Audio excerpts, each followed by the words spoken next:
Maharashtra bulletin, आपला महाराष्ट्र, आपली बातमी। राज्यभर गाजत असलेल्या भोंदूबाबा अशोक खरात प्रकरणात आत्तापर्यंतचा सर्वात मोठा बॉम्ब फुटलाय। ज्या पैशांच्या जीवावर भोंदूगिरीचं जाळं विणलं गेलं, त्या जाळ्याचे धागेदोरे आता थेट अंमलबजावणी संचालनालयाच्या हाती लागले आहेत। समता पतसंस्थेतील तब्बल 70 कोटींच्या मनी लॉन्डरिंग प्रकरणी ईडीने आपला मोर्चा प्रतिभा चाकणकर आणि त्यांचा मुलगा तन्मय यांच्याकडे वळवला आहे।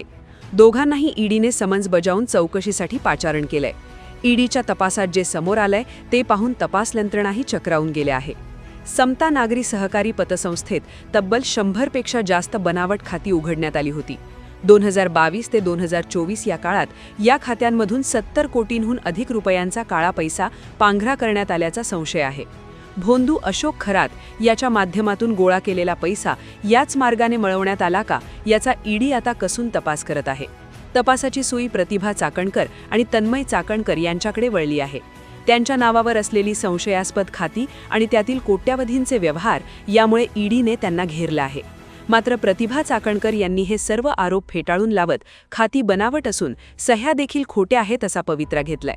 जर सह्या खोट्या होत्या तर पतसंस्थेतील 70 कोटी रुपये कोणाच्या खिशात गेले?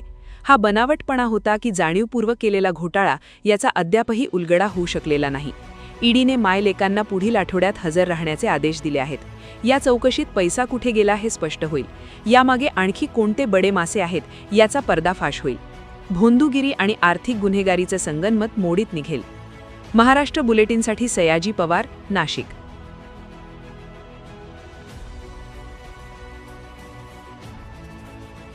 महाराष्ट्र बुलेटिन, आपला महाराष्ट्र, आपली बातमी।